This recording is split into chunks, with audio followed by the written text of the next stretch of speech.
संक्रमण का दौर आता है तो आप पुराना छोड़कर नए की तरफ जाते हैं और पुराने की तरफ देखकर इस बात की कोशिश करते हैं कि उसमें कहाँ पर कमी थी और कुछ नया बनाने की जद्दोजहद भी करते हैं। इसे ही मैं सृजनात्मकता कहता हूँ।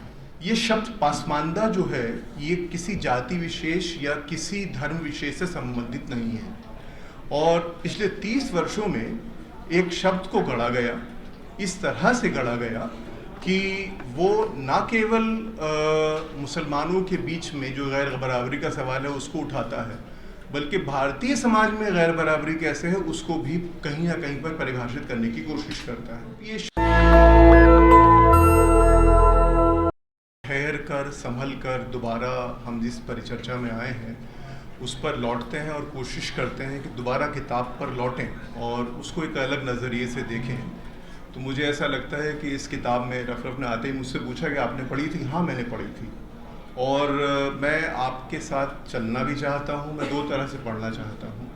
मैं जिस तर्क को आप विकसित करना चाह रहे हैं दोनों, मैं उसके साथ भी जाना चाहता हूँ और मैं उल्टी डायरेक्शन में भी जाना चाहता हूँ। अगर मैं उल्टी डायरेक्शन में जाकर इस किताब को पढ़ता हूँ तो मुझे भाषा एक संसाधन लगती है, एक रिसोर्स लगती है जिसमें दोनों संभावनाएं हैं। एक संभावना की तरफ काफ़ी बात हो चुकी है। ये बताया जा चुका है कि जाति और सांप्रदायिकता के विषाणु हमारे समाज में और हमारी भाषा में कैसे हैं और वो कैसे संप्रेषित होते हैं। लेकिन आपकी जो बात है उसमें एक कहीं पर संघर्ष और एक नई भाषा के गढ़ने की संभावना भी है। तो मुझे लगता है कि उस संभावना को पर ज़्यादा बात करनी चाहिए।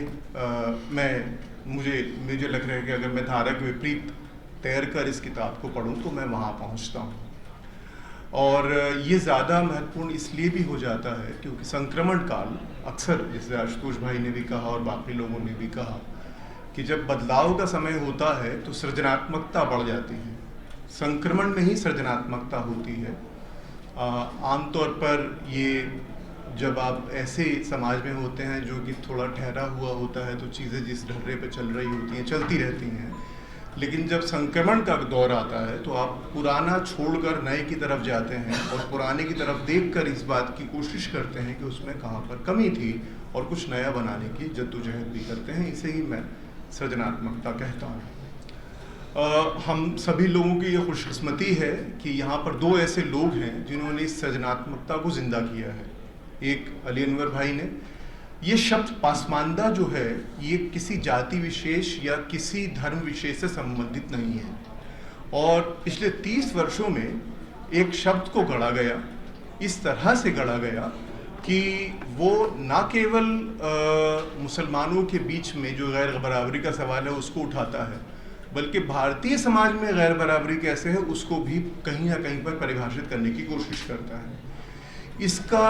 इसके 3 पक्ष मुझे लग रहा है कि वो उन 3 पक्षों पर मैं बाद में आऊँगा। लेकिन दूसरा शब्द जो भी हाल फिलहाल में प्रचलित किया, योगेन जी की किताब है, उसका टाइटल ही है गणराज्य का स्वधर्म, वो भी उसी तरह का शब्द है और उसी तरह की राजनीति की तरफ हमको ले जा रहा है जिसको मुक्तिगामी या समतामूलक समाज की राजनीति कही जा सकती है।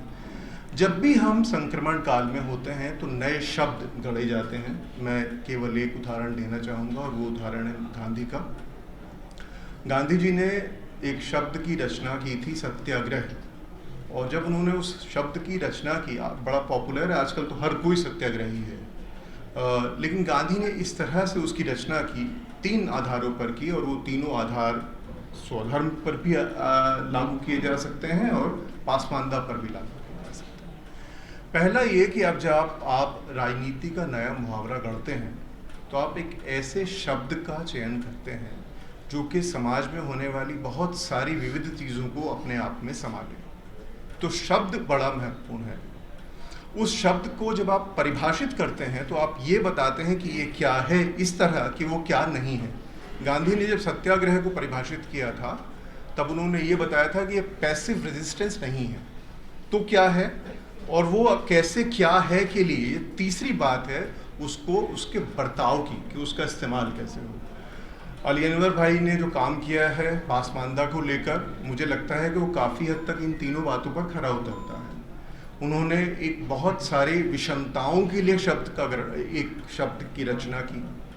उसके बाद में उसका अलग अलग समय में परिभाषित किया। जाति गणना पर जो आपका जो किताबचा है वो इस बात का प्रमाण है कि इसको अलग तरीके से और बदलते संदर्भों में नए सिरे से परिभाषित किया जा सकता है। जावेद की किताब, आपकी और जावेद की मिली जुली किताब चलिए मैं कॉपीराइट जावेद को दे देता हूँ। लम्हास की किताब मान लेते हैं, तो उसमें मैं भी शामिल हो जाऊंगा। तीसरी बात ये कि उसका बर्ताव कैसे हो, उस शब्द का बर्ताव कैसे हो। याद रखिए कि आम तौर पर ये हो गया है इस समय, और ये बदकिस्मती है कि कुछ ऐसी समारोह में मैं गया जहाँ पर जैसे ही मैंने शब्द कहा पासमानदा तो कहा गया आप तो बीजेपी की बात कर रहे हैं, ऐसा भी हुआ है। तो उस लिए एप्रोप्रिएशन की जो बात है वो एप्रोप्रिएशन की बात इसलिए ज़रूरी है कि आपको ये बताना पड़ेगा कि इसका अर्थ ये नहीं है। यही बात जो योगेन जी की किताब है गणराज्य का स्वधर्म, उस पर लागू होती है। योगेन जी की किताब का मैं आप सभी लोगों को ये इसलिए नहीं कि वो यहाँ इस समय उपस्थित हैं, बल्कि ये एक ऐसा शब्द है जो कि हमको काफ़ी दिनों से चली आ रही एक ऐसी बीमारी से निजात दिला रहा है, जिस बीमारी ने हम सभी को कहीं ना कहीं पर प्रभावित किया। वो बीमारी थी सांप्रदायिकता बनाम सेकुलरवाद। अब हम 10 साल 20 साल हमने इस जद्दोजहद में लगा दी है कि सांप्रदायिकता तो हमें पता है, सेकुलर हमारे ये वाला नहीं है, ये वाला नहीं है, ये वाला नहीं है। इसके इतर जाकर स्वधर्म का जो विचार है वो समता मूलक समाज की बात करने के लिए हमें क्षमता दे रहा है। वो पासमानदा के सवाल को भी अपने अंदर शामिल करने की क्षमता दे रहा है, और उसमें ये क्षमता भी है कि अगर आप ये कहें कि हम ये वाली राजनीति करते हैं तो उसका नाम क्या होगा। तो मुझे लगता है कि जावेद की और अफरफ की जो किताब है हमें इस डायरेक्शन में सोचने के लिए मजबूर कर रही है। बहुत बहुत शुक्रिया। नेशनल दस्तक की आपसे गुजारिश है कि अगर इसको बचाना चाहते हैं तो नेशनल दस्तक को सब्सक्राइब करने के लिए रेड कलर के सब्सक्राइब बटन को दबाएं, फिर बेल आइकन की घंटी दबाएं। नेशनल दस्तक को बचाने के लिए बहुत ज़रूरी है कि हर खबर को शेयर करें, लाइक करें, कमेंट जरूर करें।